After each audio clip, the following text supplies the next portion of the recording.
Welcome to The Explainer. Today, we're digging into a really profound fictional manuscript that asks a pretty unsettling question. What if you were just a spectator in your own life? We're about to dive into the Book of Margins, a story all about what it means to be alive but not really present. So the whole work kicks off with this haunting confession. And this one line, it sets the entire stage for a deep dive into a life that's lived at a distance from itself. A life spent in the footnotes instead of the main story. It's a feeling maybe we've all had from time to time, right? That sense of just going through the motions. But for the narrator of this manuscript, that's his permanent address. He's basically a ghost haunting his own existence, and his story really forces us to ask some tough questions about our own reality. Okay, so let's start by digging into the narrator's fundamental problem. He has this feeling that he is, in his own words, disqualified from humanity. And this condition, it's all rooted in a deep, total disconnection from his own life. Imagine this. He experiences everything like he's watching a movie that he just happens to be the star of. It doesn't matter what he's doing, having a conversation, being at a funeral, even being with his own wife. There's always a part of him that's just standing apart, watching, analyzing, but never really in it. And wow, this quote it nails his paralysis perfectly. He has this incredible, almost torturous self-awareness. He can see the problem with total clarity. He can even narrate his own failure as it's happening. But that very awareness is the thing that keeps him from ever being able to act. And you can really see this contrast laid out so clearly here. On one side, you've got our narrator, just dissolving in this cloud of questions and self-doubt.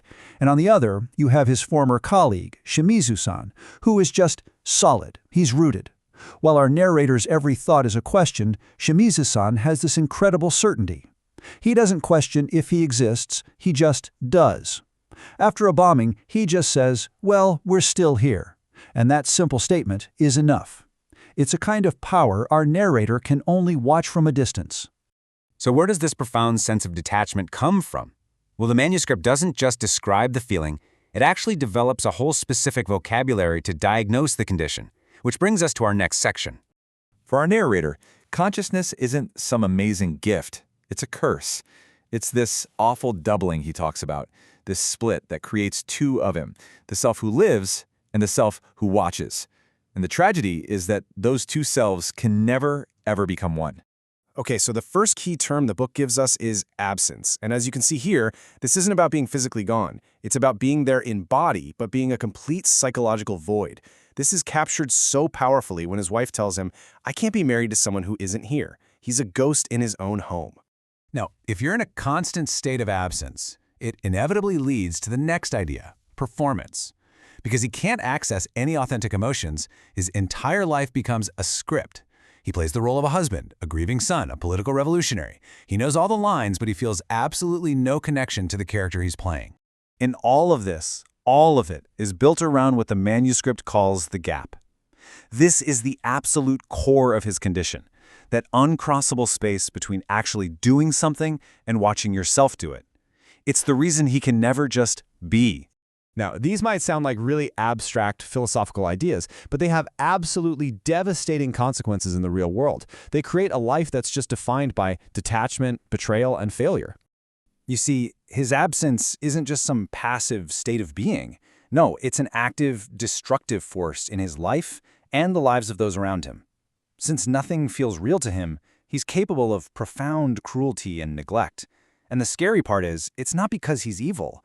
It's just he's completely unable to feel connected to his own actions. And this all really comes to a head when he gets arrested for his political activities. He confesses everything, names every single one of his comrades without a moment's hesitation. And what's so chilling is his reason.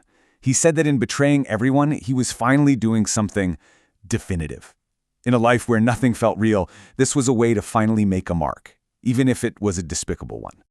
And this quote from his wife, man, it just perfectly captures the personal cost of it all. She's living with a ghost. She's not married to a person. She's married to a void. And his inability to be present has completely hollowed out their life together, leaving her totally alone, even when he's sitting right across the table. So you'd think this is a dead end, right? Just this crushing, isolated paralysis. But the sheer weight of it all eventually creates a fracture. And through that crack, something totally unexpected enters. connection. And this is where the story takes a fascinating turn. What's so crucial here is that they don't swoop in to try and fix him or cure his absence. Instead, they recognize it. Keiko, a widow he meets, feels that same sense of performing life, and eventually his own wife acknowledges it too. They stop demanding that he become present, and instead decide to collaborate with him. And right then, the manuscript transforms into what he calls a three-voiced investigation. You get the narrator's abstract philosophical paralysis. You get Keiko's more poetic take on their shared alienation. And you get his wife's grounded, pragmatic perspective, basically pointing out that life keeps going anyway. Together, they create a much richer picture of this whole condition. I mean, this is the moment. This is the huge breakthrough. The marriage stops being a failed performance of normalcy and becomes an honest collaboration. They decide to build something new, based not on some idea of love, but on a mutual recognition of their shared reality, as strange as it is. Now, just to be clear, this collaboration is not a cure for his absence. What it is, though, is a radical new way of living with it. It's about transforming it from a private hell into a shared, acknowledged reality. This all leads to the manuscript's most fascinating concept: transparent inauthenticity. The idea is, okay, maybe we can't stop performing. Maybe that's impossible. So the solution isn't to become real. The solution is to perform openly with other people who also know it's a performance. It's about finding a kind of honesty right there in the middle of the shared lie. So you can see his whole journey mapped out here. Really, he moves from being trapped alone in his head, in this state of solitary absence. Then he finds others who see and understand him, which is shared absence. And finally, he arrives at conscious performance, a new way of living where the performance itself becomes the place where you find connection, not isolation. And ultimately, the book's powerful conclusion is that you don't have to overcome your alienation to find connection. In fact, maybe being truly seen in your absence, having your performance acknowledged by fellow performers, is its own profound form of community. And so, the manuscript leaves us right here with this final, really challenging question. What is true authenticity anyway? Is it more honest to perform and know that's what you're doing? Or is it more honest to truly believe in a performance that isn't real? It's a question that definitely stays with you long after you finish the book.